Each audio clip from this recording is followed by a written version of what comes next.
1 Peter chapter 2 18-25, 4th Sunday of Easter, April 30th, 2023. I often feel sorry when I read the Bible text in preparation for a sermon. It is because the embarrassing situation of the writer and readers of the text is conveyed to me as it is. The text of today's sermon, 1 Peter chapter 2 18-15, is one of them. 1 Peter chapter 2:18 begins like this: Servants, obey your masters with all fear, not only to the good and tolerant, but also to the difficult. The Greek word oiketai, plural vocative of oikets, which was translated as servants, was translated as servant in the English Bible, and translated as servant in Korean Joint Translation and New Translation. It is better to translate it as a servant, or a slave, to make sure it feels like the time when the Bible was written. At that time, there were people who were sold as slaves due to sudden family difficulties or natural disasters. And there were people who were captured as prisoners of war and became slaves. The Roman Empire waged many wars and used captives as slaves. These captive slaves provided a large part of the labor necessary for the functioning of Roman civilization, including the construction of Roman buildings and roads. In ancient society, slavery was a widespread phenomenon, even mentioned in the Old Testament. To slave Christians, not a few members of the early church belonged to this class of slavery. The reason they came into the church was that the message that all people are God's people without distinction of status moved their hearts. They spanned two opposing worlds. One world is the equal world given in Jesus Christ, and the other is the unequal world experienced in the Roman order. When they came to church, they could rejoice in the fact that they were created in God's image and saved. But outside the church, they could not escape being enslaved. Just as in the United States, where black slavery was alive, there were slaves who ran away once. Phil 1:8 below in the Roman era. And there were slaves who were caught on the run and were severely beaten or killed. Should the church leaders, who knew the situation of this era in detail, advise the slave Christians to run away from the slave owners in order to gain freedom, just like the Israelites, Exodus, or should they urge them to strongly resist the slave owners' unjust behavior? Or should I be comforted that I have to live patiently with hope in heaven? What should not be overlooked here is the fact that early Christianity at that time was being severely and brutally persecuted by the Roman Empire. The representative emperors who persecuted Christianity were Nero and Domitian. Nero made Christians a scapegoat to settle public sentiment that had been devastated by the Great Fire of Rome in 64 AD. Domitian had Christians confiscated their property or had them fight wild beasts in the 90s for their refusal to worship the emperor. According to the research of biblical scholars, it is difficult to specify the date of Peter 1's writing, but it is said to be one of the days of Emperor Nero or Domitian. At that time, the number of Christians was small, and there were not many people who were socially good among the members. There were many lower middle classes, and among them, there were not a few slaves in today's text. In a profane expression, the church was outcast at the time. It is a situation in which a small group of people set sail in a small sailboat and face a violent storm in the dark of the night. If we look at the entire text of the sermon, including 1 Peter chapter 2:18 and the following verses read above, from today's perspective, there is something uncomfortable about it. Peter explicitly told them to obey their masters.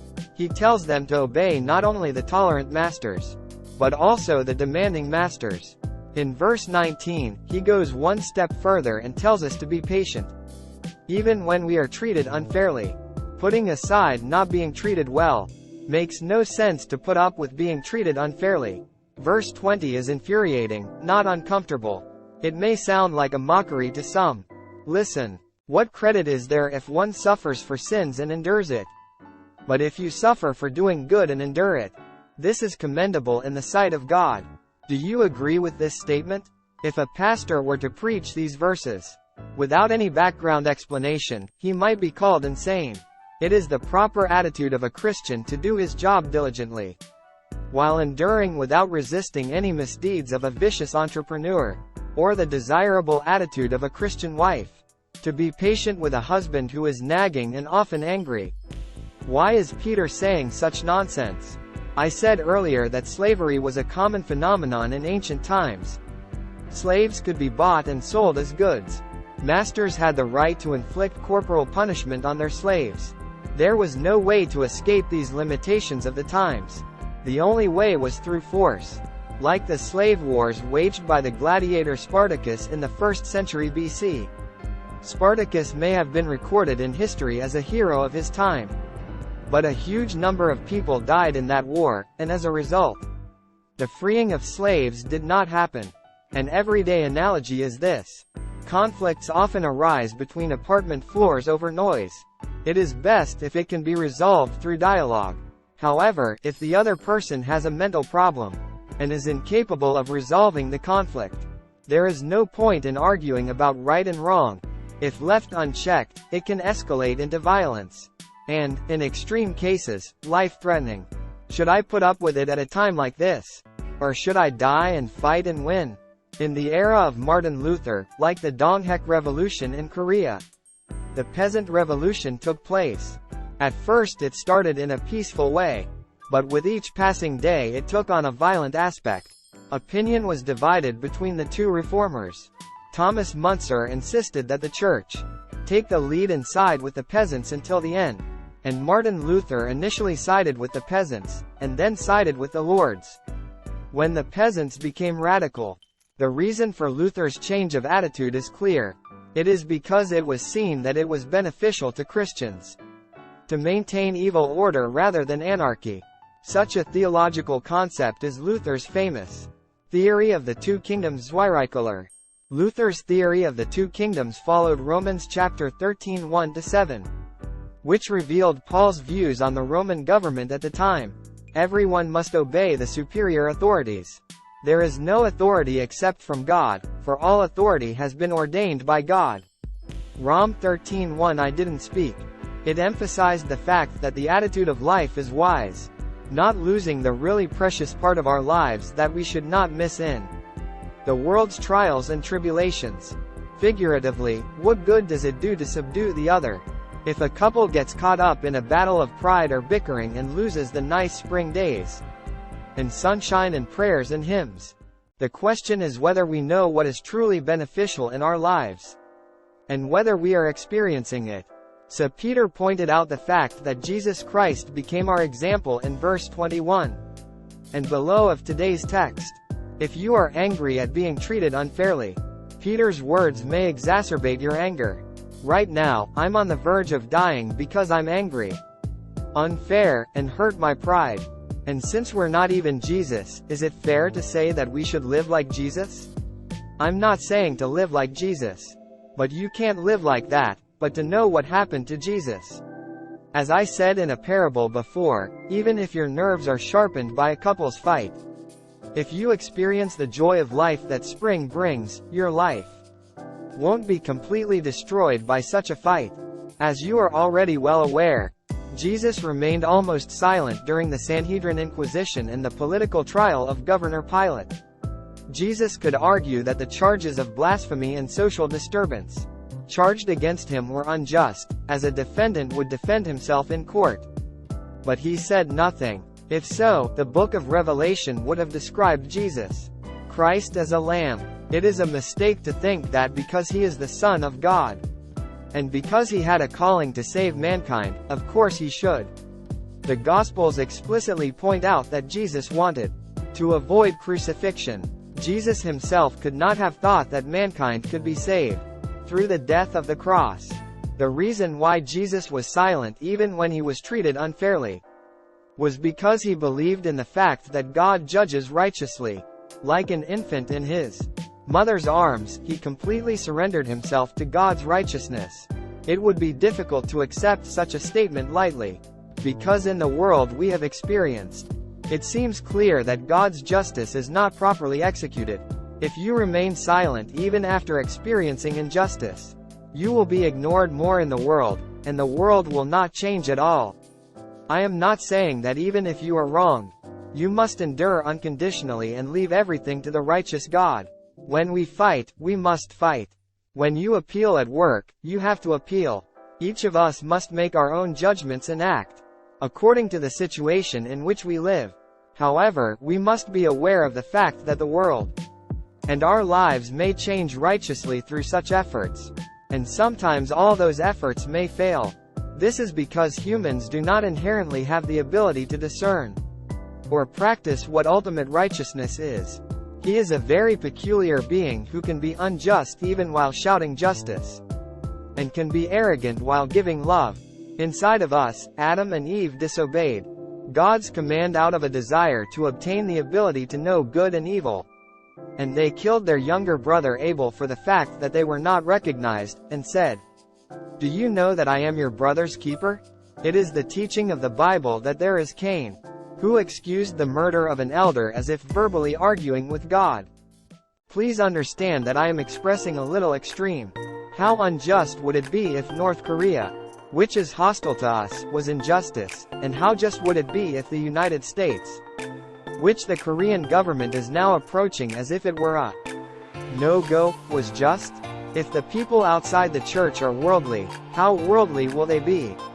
And if we inside the church are holy, how holy will we be? How old-fashioned it would be if the older generation remained old-fashioned, and how fresh it would be if young people's thoughts were fresh. Each of us must hold on to justice and peace as best we can and live in struggle. But we must be clearly aware of God's righteous judgment, even if we go through trial and error. Today's text verse 24 surprisingly explains the righteous judgment in this way: that we might die to sin and live to righteousness. By his stripes you are healed. Peter says God's righteous judgment took place in the death of Jesus Christ on the cross. Does that make sense? In a word, it means that through the death of Jesus on the cross, we die to sin hamartia and live to righteousness. Dikaiosune. These two terms are also keywords in Romans. Paul said this in Romans chapter 3:22. In other words, the righteousness of God dikaiosune theo to all those who believe through faith in Jesus Christ, without discrimination. What a great insight! It means that the righteousness of God has come upon us through Jesus Christ. Figuratively, brothers fought. His brother was beaten unilaterally. The younger brother is angry and angry. After seeing their fight, the father later said to the second, "I see that you did nothing wrong. You were right. Now my brother doesn't have to be offended anymore. There is nothing to regret. How can he avenge himself? And he does not spend his life waiting for an opportunity, because he was healed from the root."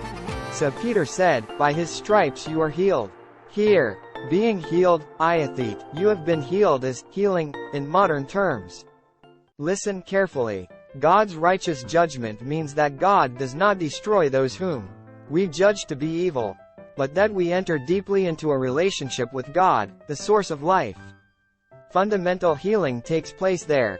That God has clearly revealed to us what God's love is through Jesus Christ, and is still the one who comforts us with the Holy Spirit. His goodness and righteousness in him are so wonderful and splendid that he who has fallen away from God cannot but feel himself judged. Just as a person who lived only in a dark cave must look outside the cave of light and color, and then he realizes that he has lived in darkness, having tasted the light outside the cave to some extent through Jesus Christ. We have no choice but to move toward that light. That is what it means to die to sin and live to righteousness dikaiosune. Can anyone tell me to be more specific so I can get a feel for this issue? I don't know anymore, and those who can't realize it, even if I say more, can't. First, you have to turn toward the entrance of the cave where the light comes in. But the light is unreal to those who only look in the complete opposite direction. Only your shadow reflected on the cave wall is real. Spring days, flowers, and the sound of hymns seem unreal to those who only open their eyes to succeed in the world and fixate their minds on making money. Just one more word for those who go back and forth from the entrance of the cave to the opposite side. The dikaiosune deu, given to us through Jesus Christ, is a bomb declaration that our lives have already been completed, even if we do not have to work hard to complete them. Even if we do not become successful people in this world, we can breathe freely, enjoy the joy of being alive, pray and sing hymns, and hope and wait for eternal life in Jesus Christ. You can live as a person who has been healed, even in a situation similar to the slave class Christians in today's text. What more do you want out of your life? Isn't that enough already? What more do you think can satisfy the soul?